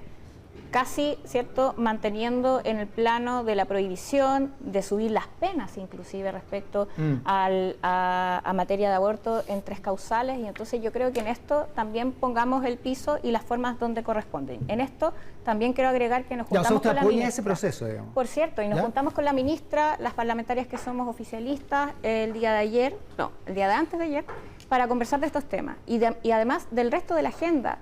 Con la ministra hemos avanzado en materia de pensiones de alimentos. También queremos avanzar respecto a la corresponsabilidad, el proyecto de Sala Cuna Universal, que son temas de urgencia. Esto no se circunscriba al aborto, digamos. No, y quiero decirlo así, porque no se trata solamente de que acá la ministra ha puesto como esto en eje de centralidad. Es importante para nosotras, por cierto. La regulación en materia de derechos sexuales y reproductivos es importante y no vamos a ocultar tampoco las posiciones que hemos tenido públicamente. Luz Poblete, ¿qué piensas de esta controversia? Mira, yo creo que hay otras son las urgencias sociales que han estado sobre la mesa a propósito de la gestión de gobierno, ¿no? Los primeros 6 meses. Los temas de mujer, por supuesto que a todas, más encima este es un panel de mujeres en política, es tremendamente relevante. Pero sí, yo preferiría que le dieran mucho más prioridad a una agenda de mujer que tiene que ver con la cero violencia en contra de las mujeres, que es una agencia bastante amplia, de la cual se ha ido avanzando y hay que seguir en eso. La Sala Cuna Universal, de la cual hablaba Yael, yo creo que es algo que al menos desde Bópoli hemos impulsado fuertemente, y hoy día el senador Luciano Cruzcoque lo ha puesto sobre la mesa para poder avanzar. La corresponsabilidad son materias que a mí me parece que son bastante más prioritarias que el tema del aborto en particular. Entonces, yo trataría de no circunscribirlo ahí, que la agenda de mujer siga avanzando. Creo que una materia son relevantes todavía las brechas que nos quedan para ir acortando, digamos, en materias que son bastante más relevantes que las que se ha puesto sobre Natalia la mesa. Perientile, ¿fue un error del gobierno que permitir que esto se transformara en un tema durante la semana? No, es que yo creo que hay que dividir. O sea, creo que aunque no esté siendo prioridad, digamos, en el poder legislativo, una prioridad como proyecto de ley, uno no puede renunciar a manifestar públicamente las tareas que hace y su mirada ideológica. Y en esto yo creo que el aborto como una decisión personal intransferible de las mujeres tiene implícito no solo todo un manto sobre el tema de derechos, sino también tiene un alto grado de machismo. Porque estoy segura, Iván, que si ustedes quedaran embarazados, esto ya estaría zanjado hace 1000 años. Dicho eso, la agenda mujer, y ahí yo tengo un matiz con la Luz, esta no es una agenda mujer, es una agenda de la sociedad. El tener Sala Cuna Universal, el apuntar a la corresponsabilidad, el tema de la violencia, va a generar una mejor sociedad, porque la responsabilidad del cuidado de niños mejores condiciones para las mujeres, no es solo nuestra. Entonces, la ministra planteó una agenda de trabajo que está llevando adelante, que puede que se cristalice o no parlamentariamente. Estamos de acuerdo. El punto es que ¿por qué claudicar a algo que es una creencia, que es una agenda transversal y que además es un derecho? Uno no puede que Gloria claudicar a los tiene una derechos. respuesta a eso, que es no es parte de las preocupaciones de la gente. Es que ahí lo que pasa es como que perdemos el foco. A ver. ¿Quiénes son nuestros jefes? Los ciudadanos. Ok. ¿Cuáles son las urgencias de los ciudadanos de acuerdo a la última encuesta Pulso aparecida hoy? Pucha, pero es que si le preguntamos a las encuestas nomás. No, pues, pero hagamos el ejercicio. Seguridad, delincuencia, salud, urgencias sociales. Economía. Delincuencia, economía y salud, sí. Y todo lo demás está casi inexistente. Entonces, incluía la famosa discusión por la famosa convención constituyente o como se vaya a llamar ahora el proceso. Entonces la verdad es que yo siento que de repente perdemos el foco, fíjate. Pero lo que dice Gael Llomás, ¿usted está de acuerdo con ese proyecto que presentó Urresti Goetxe? Por ningún motivo encuentro que en absoluto desacuerdo. Con la frase tampoco. ¿Estás loco? Ya, pero ahora le voy a preguntar por De la Carrera. Es que Gonzalo, fíjate que es distinto. Y te A voy a ver. explicar por qué. A ver, Yo sabía que me iba a preguntar por tarde o Gonzalo. temprano íbamos a llegar. A ver, ¿por qué es distinto? Porque fíjate tú que él tiene un problema. Él es tremendamente irónico. Tiene una forma de decir las cosas que de verdad patea la guata muchas veces. Pero, Una ironía difícil de entender en este caso. sin duda, Ok, ya. ¿pero dijo alguna mentira? No, pero No, yo te A ver. pregunto. No. Yo te pregunto Abro si la- dijo no, si no, alguna no, mentira. ¿qué voy a opinar yo de No, esto? a ver, No, perdón, déjame terminar mi opinión. Ya, para que hablen Creo la- que le faltó Porque todas quieren hablar ahora. absolutamente el respeto a la diputada por la forma. Y, ¿sabes qué? Voy a usar un chilenismo, perdón, pero no lo puedo resistir. Fue muy hueón. Porque pisó el palito, po. Perdón, yo vengo del campo, yo hablo así, Ok. sorry. A ver. Pero fue re hueón, pues si no había ninguna necesidad de estar respondiendo. Deje que dé su opinión la diputada, si está bien que la dé. Ya, Gael más. Bueno, lo primero, quiero además poner en contexto por qué dijo eso el diputado, a raíz de qué estamos discutiendo sobre el proyecto Expropiabilidad de los fondos. expropiabilidad de los fondos. ¿Qué Los tenía fondos que ver? previsionales. Bueno, eso también lo quiero decir, porque en el fondo el argumento que él tenía era para anular la visión política de la parlamentaria, era para responderle la argumentación que ella tenía respecto a ese proyecto. O sea, hay una visión y eso es lo peligroso, y por eso también nosotras en el fondo tuvimos una reacción en el momento, y quiero decir, hubo una reacción por parte del Congreso, transversal. Y eso me parece importante también resaltar. ¿Por qué? Porque hay un discurso de odio, de anular al otro, simplemente porque no te quiero reconocer dentro del debate. Acá cualquier persona, siendo parlamentario, tiene el derecho de incidir políticamente. Y en el caso de las diversidades sexuales, hemos tenido un debate bien amplio respecto a sus derechos, a la incidencia política, a incorporar y no solamente a no discriminar. Ella es una parlamentaria Sí, claro. y está ejerciendo su, en el fondo, representación Fue electa. política. Fue electa y no puede ser anulada por otro parlamentario, por un discurso de odio. Los Pero pobres. Sí, Gonzalo yo creo pisó que el no, palito. yo creo que no es posible que un parlamentario de cualquier lado que venga tenga ese nivel de dichos y de falta de respeto frente a otro parlamentario, otra persona en particular. O sea, acá estamos hablando de parlamentarios que fueron democráticamente electos y por lo tanto tienen el derecho y tienen el deber incluso de estar en la discusión política respecto de cualquiera de los proyectos. Si nosotros lleváramos este tema a la ridiculización máxima, yo podría decirte, bueno, entonces que no voten los hombres, porque ninguno de los hombres que están en el Parlamento tiene útero. Por lo tanto, ¿por qué tiene que decidir sobre el cuerpo de la mujer, más allá de las legítimas posiciones que pueda tener respecto al derecho a la vida, al que está por nacer, o que mujeres mayores de edad que ya no están en edad productiva, entonces tendrán que votar? O la que se hizo una histerectomía. O la que se hizo una histerectomía, efectivamente. Entonces, Digo, para poner ejemplos. no ridiculicemos más la discusión política, que ya está lo suficientemente desprestigiada como para dar este tipo de espectáculo. A eso Entonces me yo llamo a refiero esos con no pisar el parlamentarios de palito. no terminen de dar esos espectáculos al tema porque del todos espectáculo. son Hay igualmente cosas válidos. mucho más Pero, relevantes. sí, pero usted dice, esto no es mentira. No, está bien. Natalia Eso no puede Perientili ser. pone cara, por eso le voy a dar la Está palabra. bien, Natalia. es que hay Que no puede tantas ser. cosas que ¿Qué no decir son, sobre esto? que no son mentiras. O sea, yo creo que, o sea, me representan absolutamente lo que ha dicho Luis y lo que ha dicho Gael. Y sobre todo quiero tomar lo último que decía la Luz respecto de potenciar la política.